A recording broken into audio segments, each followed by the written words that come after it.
Avui fem unes llenties estofades amb remolatxa amb un saltejat d'alls tendres.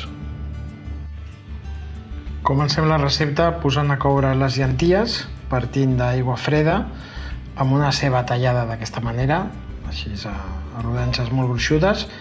He posat un parell o tres de claus d'olors incrustats a les cebes i ara ho portarem a ebullició.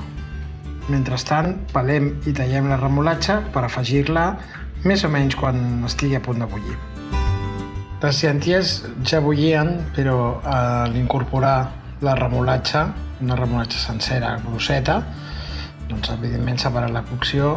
Ara taparem perquè es recuperi de seguida i deixarem coure uns 40 minuts. Quan ja tinguem pràcticament cuites les llenties, fem una mena de sofregit d'alls tendres amb llavors de comí i cilantre. I aquestes llenties ja estan cuites. Ara les emplatarem amb el sofregit d'alls tendres per sobre.